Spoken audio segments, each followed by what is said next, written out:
chose est sûre. Quand ce n'est pas toi qui vis la chose, tu ne peux pas comprendre la douleur et la sensation que la personne vit intérieurement.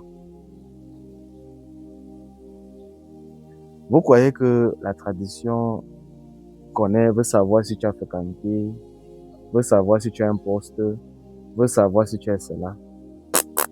La tradition ne connaît pas ça. Quand tu as été choisi, tu as été choisi, tu as été choisi. On ne coupe pas ça. Et on ne résout pas ça à l'église. Parce que les choses de chez toi, ce n'est que les gens de chez toi qui peuvent résoudre ce problème. Ils vont prier sur toi aussi ils vont pas résoudre le problème. Au contraire, vous ne faites qu'enfoncer cet enfant dans des situations que vous ne vous rendez pas compte. Alors, vous devez devoir choisir entre l'argent que vous allez dépenser, payer les costumes, payer les uniformes, faites manger les gens, faire boire les gens, quand elle ne serait ou quand il ne serait plus là. Utilisez déjà cet argent déjà pour commencer à lui venir en aide. Venir en aide, ça veut dire quoi? On ne résout pas ce problème à l'église. On ne résout ce problème juste traditionnellement. À un moment, lorsque l'enfant est exposé, c'est-à-dire, c'est comme si c'est une barrière qu'on a lâchée. Ça veut dire même les mauvaises personnes passent par ça maintenant pour venir atteindre cet enfant. Parce que lorsqu'il a été choisi ou lorsqu'il a été appelé, il a une lignée, il a une route à suivre. Et lorsque la route là ne se fait pas, ça veut dire que même ceux gens-là qui l'ont choisi ouvrent la porte et l'exposent. Et quand elle est exposée, c'est-à-dire, elle est exposée aux multiples bons ou mauvaises personnes qui viennent s'installer et commencent à continuer déjà à la nuit, plus davantage. La tradition ne connaît pas si tu as fréquenté. La tradition ne connaît pas si tu as un poste. La tradition ne connaît pas qui tu es. Vous croyez que c'est toujours nous, le bas peuple, qui compliquons toujours les choses. Je vous dis tous les jours que placez-vous un peu à l'axe de l'Ouest, là, vous allez voir des milliardaires, ils ont leurs moyens. Chaque jour qu'ils se lèvent, ils vont à l'Ouest faire leurs choses. Quand tu vas voir une cylindrie descendre, tu peux voir ça manquer une chèvre derrière.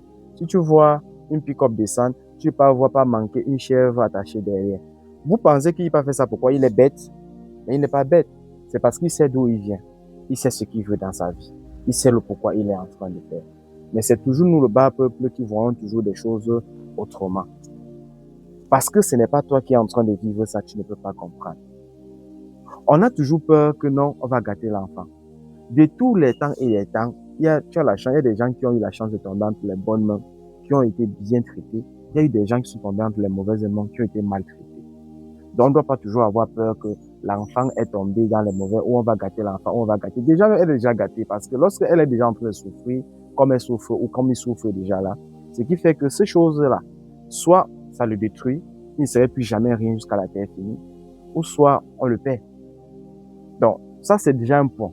Soit on essaye de trouver des chemins ou des contours, comment on peut faire pour l'aider, ou soit vous laissez l'enfant continuer à souffrir dans sa chair, et un jour, c'est comme ça, dans la souffrance.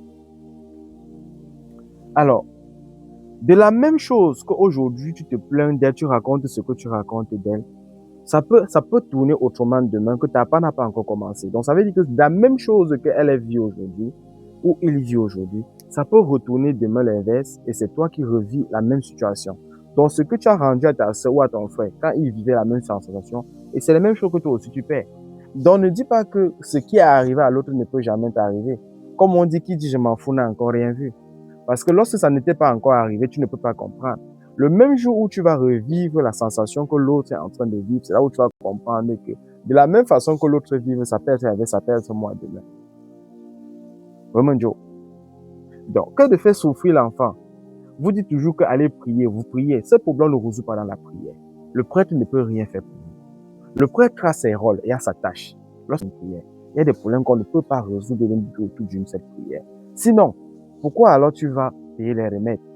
C'est la même chose que la tradition. Fais ta tradition et prie ton bon Dieu et tes ancêtres que bon voilà ce que je suis en train de faire, vous m'avez demandé, aidez-moi de faire et aidez-moi à trouver satisfaction ou aidez-moi, mettez-moi sur le chemin et tout, etc. comme on a l'habitude de dire.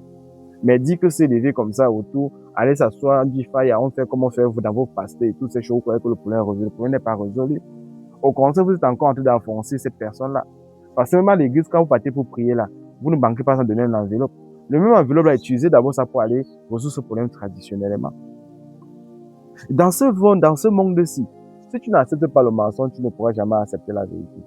Parce que ce que tu dis que c'est le mensonge là, c'est ça qui est la vérité. Tu peux en train de faire un truc et tu es en train d'aider ta soeur ou d'aider ton frère sans t'en rendre compte. Parce qu'au départ, tu croyais que c'était faux, mais c'est vrai. Ce que tu te dis que c'est vrai là, c'est ça qui est le mensonge. Tu vas dépenser ton argent 1000 ans, 1000 fois, là, ça va rien résoudre. Et pourtant, c'était le mensonge. Mais, en réalité, c'est que c'est la personne qui est en train de vivre ou en train de traverser la chose qu'il est en train de traverser là, qui peut comprendre l'ampleur de certaines choses. La tradition ne connaît pas que tu as fréquenté. La tradition ne connaît pas les diplômes. La tradition ne connaît pas que tu es ou c'est quoi chef où tu es. La preuve en est. Pardon, il y a eu des milliardaires, il y a eu des gens qui ont eu des entreprises, au contraire, ils ont fermé. Il y a eu des gens qui ont eu des boutiques, qui ont eu des 3, 4, 5 boutiques. Après, à la fin, ils ont fermé.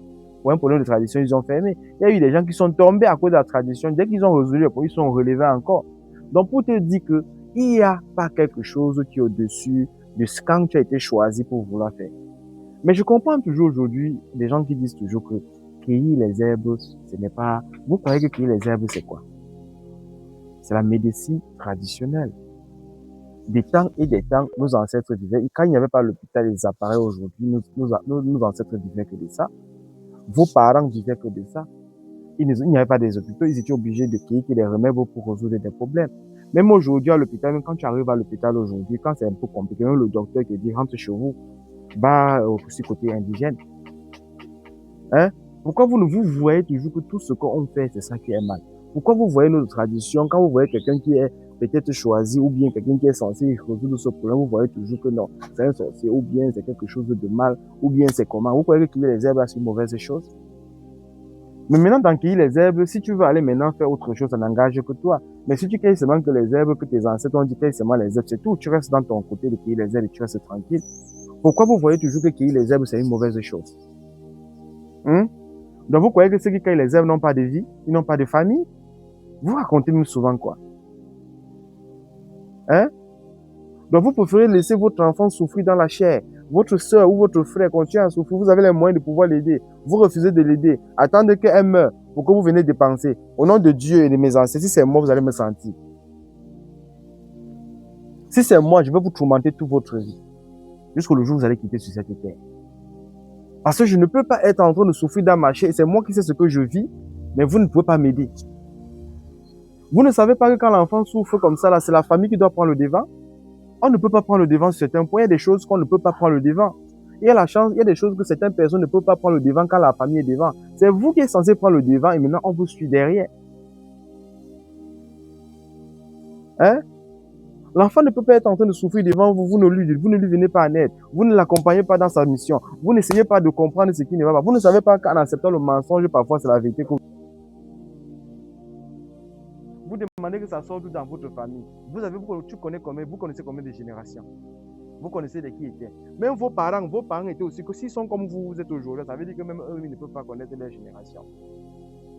Il y a combien de vous aujourd'hui, même jusqu'à aujourd'hui, au 21e siècle, il y a combien de vous qui ne connaissez même pas, qui ne connaissez même pas la maison de votre tante, ou dit même vos frères même. Il y a combien de vous? À votre âge aujourd'hui, c'est d'autres découvrent même leur tante qu'aujourd'hui. D'autres essaient même de chercher leur frère qu'aujourd'hui. Bon, maintenant, si tu étais comme ça, il y a personne pour te montrer de leur frère, et quand on te dit qu'il y a une famille comme ça, qui est comme ça, tu allais savoir ça comment? Tu allais toujours dire que non. Bon, ça veut dire que si ta mère meurt, peut-être qu'il y a une personne meurt, ou bien toute ta famille n'est plus aujourd'hui, et qu'il y a une génération qui est devant là, qui n'ont pas connu cela, qui fuyaient par exemple, qui s'intéressaient par les histoires de la famille. Et aujourd'hui, on vient vous dire qu'il y avait ça dans votre famille, vous dites qu'il n'y avait pas. Qui de vous là peut dire ça? Si vous-même, vous vous comportez de la même chose que cela se comportait.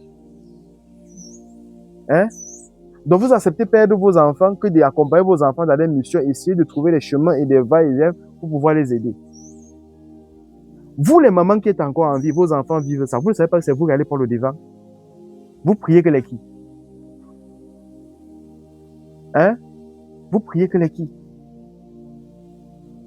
Donc vous acceptez, vous ne voulez pas aider votre enfant, vous acceptez que votre enfant continue à souffrir dans sa chair jusqu'à être en larmes. Parce que vous refusez de dire que non, il n'y a pas. Vous connaissez combien de générations, vous?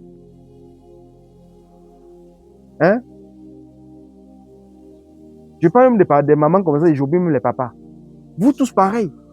Vous refusez de vouloir essayer de chercher. Vous refusez de vouloir comprendre. Vous préférez rester dans votre côté que votre esprit que vous avez arrêté dans votre tête. Vous préférez de rester là, sans aller en avant, sans faire des recherches. Pendant ce temps, l'enfant continue à souffrir dans sa chair. Bon, si vous choisissez donc perdre votre enfant, ça vous regarde. Ça vous regarde. Nous sommes qui pour choisir, nous sommes qui pour décider. On ne nous personne. On ne peut que vous dire comme ça ce qu'on est en train de dire. Vous savez, c'est la raison pour laquelle dans certaines familles aujourd'hui, on n'accepte pas n'importe qui entrer dans les familles pour ce genre de problème. Parce qu'il y a des familles qui connaissent leurs petits-enfants, qui connaissent leurs enfants. Ils veulent avoir un œil sur leurs enfants. Ils ne veulent pas que leurs enfants soient longs. Parce qu'ils ne veulent pas que demain ou après-demain, on déroute leurs enfants sur le chemin qui était à dessiner pour eux. Parce qu'il y a des familles qu'on sait, quand l'enfant vit au monde, c'est que l'enfant dit, voilà un chef. Voilà un monsieur qui est censé aider demain. Voilà un monsieur qui est censé créer des remèdes. Bientôt, d'ici un bout de temps. On veille sur lui, on n'accepte pas qu'il parte quelque part. Parce qu'on ne veut pas qu'il doit être allé dérouter. Ou bien même sa femme, on ne veut pas demain qu'il prenne une femme et puis la femme l'amène dans les histoires et tout finit. Demain, il est troublé. Il ne sait pas sur quel pied danser, sur quel pied monter. Pareil que les femmes. C'est la raison pour laquelle dans certaines familles, quand tu arrives aujourd'hui, tu veux prendre une femme, alors on dit que tu connais ce que tu es en train de vouloir prendre là. Est-ce que tu es sûr que tu veux vraiment cette femme-ci là? Parce que la famille connaît qui tu veux prendre et te met déjà en garde que fais attention. Vous croyez que c'est pourquoi? Si vous décidez de rester, de mourir avec votre idée dans votre tête, ça n'engage que vous. Nous, on ne peut pas vous accompagner dans vos bêtises, mais on ne peut que vous dire que voilà, et puis on nous dit, et puis après vous faites ce que vous voulez. Mais sachez une chose, ce que tu es en train de mettre les bâtons de roue à ta mère, ou à ton frère, ou à ta soeur, ou à ta cousine, ou à ta tante, sache que demain, ça peut être toi l'inverse. Donc, de la même manière que tu es en train de traiter ta soeur, ton frère, ta mère, ta tante, ou ta mère en train de te traiter, ou bien ceci, ça peut être un inverse, et demain ça tourne et c'est toi. Ça peut être juste que ça a commencé que sur ta soeur, et ça va venir sur toi. Donc, ne vois pas ta soeur malade aujourd'hui, tu dis ich. Ou bien ta soeur chie sur, on dit va laver, tu dis que tu ne laves pas. Demain ça peut tourner et c'est toi à ton tour. Donc, ne crie pas la victoire sans être arrivé. Donc, c'est là où on dit qu'on ne chante pas en partant, c'est en rentrant qu'on chante. Donc, quand tu n'es pas encore arrivé là-bas, là, ne dis pas que je suis déjà arrivé. Parce que c'est comme tu peux être au sommet, tu te retrouves bas. C'est comme si tu peux être bas, tu te retrouves au sommet. Quand on vit, on garde espoir, on ouvre les yeux et on essaie de comprendre ce qui ne va pas. Et tout chemin qu'on peut trouver satisfaction est la meilleure. La santé n'a pas de prix. La santé est la meilleure richesse. Tu peux avoir les milliards, tu peux avoir tous ces diplômes-là. Mais quand tu n'as pas la santé, tout ça ne te sert à rien. Tu peux avoir toutes ces voitures, les maisons que tu as construites. Tant que tu n'as pas la santé, tout ça ne te sert à rien. En tout cas, alors voilà. Quand on vous parle, vous dites que vous maîtrisez. Maîtrisez donc. La course de l'enfant, c'est le matin.